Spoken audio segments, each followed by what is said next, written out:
नमस्कार बच्चों, बीए तृतीय वर्ष के विद्यार्थियों का मेरी कक्षा में स्वागत है। बच्चों, आज हम जो विषय करने जा रहे हैं वो है हमारे आधुनिक काल का जो पहला भाग है भारतेंदु युग, जो भारतेंदु हरिश्चंद्र के नाम से इनका नाम रखा गया है।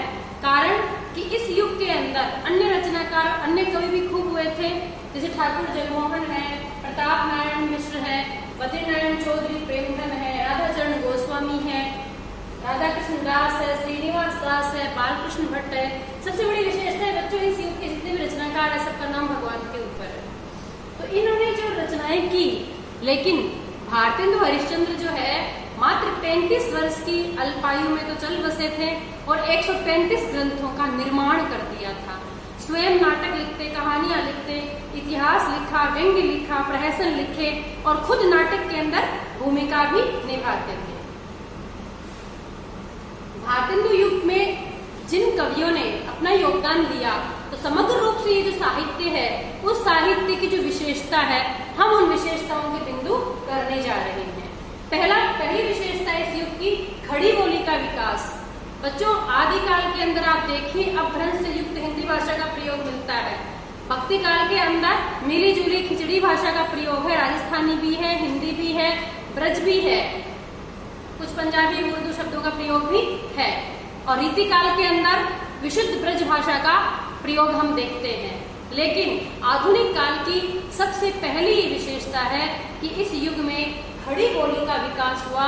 खड़ी बोली को पहली बार जो है काव्य रचना की भाषा समझा गया और उस काव्य के अंदर प्रयुक्त भी किया गया।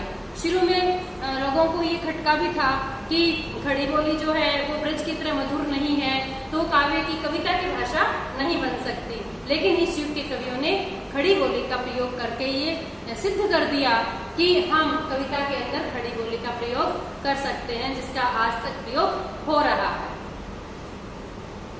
गद्य का विकास, दूसरी विशेषता है गद्य का विकास। रीतिकाल के अंदर सारा काव्य पद्य में लिखा गया। आप देखिए बच्चों, भक्ति काल के अंदर सारा काव्य पद्यात्मक है, लेकिन आधुनिक काल में चूंकि गद्य का विकास हुआ और इस गद्य के विकास में आप देखिए उपन्यास लिखे गए, कहानियां लिखी गई, समीक्षाएं लिखी गई, नाटक लिखे गए, एकांकी और प्रहसन लिखे गए, अनुवाद का कार्य भी हुआ। स्वयं भारतेंदु हरिश्चंद्र ने कई नाटकों का अनुवाद किया, श्रीधर पाठक ने भी अनुवाद किया। तो बच्चों, हम देखते हैं कि पहला उपन्यास जो परीक्षा गुरु माना जाता है वो श्रीनिवास दास द्वारा रचित है, जो इसी युग के कवि हैं, लेखक हैं। उन्होंने ये उपन्यास लिखा परीक्षा गुरु, यानी परीक्षा ही हमारा सबसे बड़ा गुरु है जो हमें सिखाता है। कोई सेठ का लड़का है जो कुसंगति में पड़ जाता है, पैसा बर्बाद करता है, जो पत्नी है उसका कहना नहीं मानता, उसके कहने में ले जाके बेच देता है। और ऐसी स्थिति के अंदर हम देखते हैं कि एक दिन उसको जेल हो जाती है, मित्र सारे दूर हो जाते हैं और आखिर वही पत्नी जो है वो किसी एक जानकार को साथ लेकर और अपना सारा सब कुछ बेचकर उसको जेल से छुड़वाती है। तो ये जो उपन्यास है हालांकि शिक्षा परक है, सामाजिकता को लेकर है, लेकिन यहाँ से उपन्यास की शुरुआत होती है हमारे आधुनिक काल से। तो गद्य का विकास हुआ, निबंध लिखे गए, नाटक लिखे गए। तीसरी विशेषता है बच्चों कि साहित्य में नवीन विषयों का समावेश हुआ।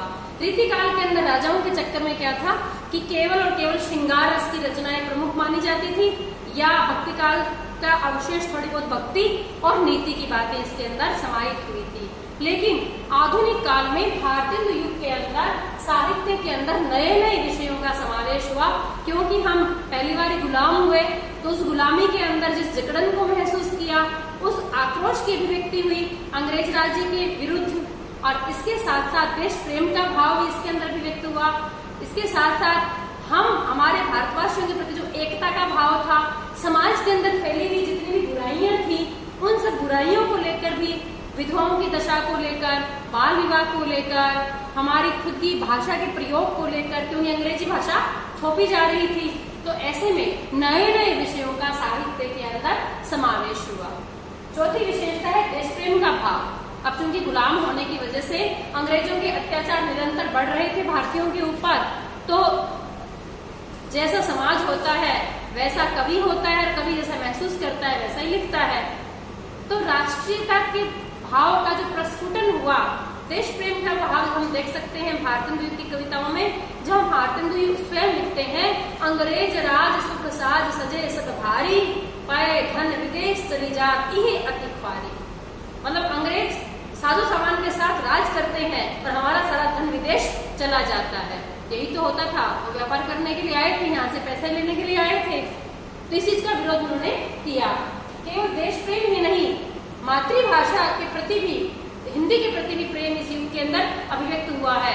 भारतेंदु ने कहा, निज भाषा उन्नति अहे, स्वयं की जो भाषा होती है वो ही उन्नति का कारण है। निज उन्नति को मूल, बिनु निज भाषा ज्ञान के मिटतन हिये को सूल। बिना स्वयं की भाषा के ज्ञान के हमारे हृदय का शूल नहीं मिट सकता, अज्ञान दूर नहीं हो सकता, जब तक हमें हमारी भाषा में शिक्षा ना दी जाए। जो अंग्रेजीकरण हो रहा था हमारे देश के अंदर, उसका उन्होंने विरोध किया। उन्होंने अपनी रचनाओं में एक प्रहसन लिखा है, अंधेर नगरी चौपट राजा, टक्के शेर भाजी और टक्के शेरी खाजा। मतलब किसी चीज की कोई वैल्यू वो करना नहीं जानते हैं। यहाँ का जो राज्य है, राज्य करने वाला जो राजा है वो अंधा है, तो राजा ही अंधा है। अंधेर नगरी है तो अंधेरा छाया हुआ है, और राजा बिल्कुल चौपट है दिमाग से, जो कुछ भी नहीं कर पा रहा, क्योंकि वो न्याय ही नहीं कर पा रहा। उसकी न्याय प्रक्रिया को लेकर भी बहुत सुंदर चित्रण इसके अंदर मिलता है। इस प्रश्न को आप जरूर पढ़िएगा। पांचवी विशेषता है व्यंग्य की भावना। अब चूंकि देश के अंदर जो शासन चल रहा था, उस शासन के अंदर जो कमजोरियां नजर आ रही थी, राजनीति में जो खोखलापन नजर आ रहा था, जो जनता के ऊपर चीजें थोपी जा रही थी, आम जनता जो त्रस्त थी, उसको लेकर बाकायदा व्यंग्य की भावना इस युग के अंदर दिखाई देती है। बाल मुकुंद गुप्त ने शिव शंभू की चिट्ठी लिखा है, निबंध बहुत शानदार, अंग्रेजों को लेकर, उसके अंदर मिलॉर्ड को लेकर संबोधित करते हुए बहुत सुंदर व्यंग्य की उसके अंदर रचना की गई है। छठी विशेषता है प्रकृति चित्रण। जो रीतिकाल के अंदर उद्दीपन रूप में प्रकृति चित्रण आ रहा था परंपरा से, उसका प्रभाव हम भारतेंदु युग में भी देख सकते हैं बच्चों, कि इन्होंने जो अपनी रचनाएं लिखी उसके अंदर प्रकृति का उद्दीपन रूप में और बारहमासा के चित्रण में, षड्ऋतु वर्णन में उन्होंने प्रयोग किया। सातवीं विशेषता है भक्ति भावना। भक्ति काल की जो काव्य धारा है भक्ति की, वो भक्ति के युग में तो बहुत चौड़े पाट की तरह बह रही थी, बहुत चौड़ी नदी की तरह बह रही थी। रीति काल तक आते आते वो पंकिल हो गई, लेकिन भारतेंदु युग के अंदर उसकी छोटी सी धारा को हम देख सकते हैं कि यहाँ इस युग के कवियों के अंदर भी वो भक्ति का भाव था। तभी तो जगन्नाथ दास रत्नाकर ने उद्धव शतक लिखा। इस युग के अंदर भी बहुत सारी भक्ति की छोटी छोटी रचनाएं लिखी गई, जो काफी प्रसिद्ध हुई।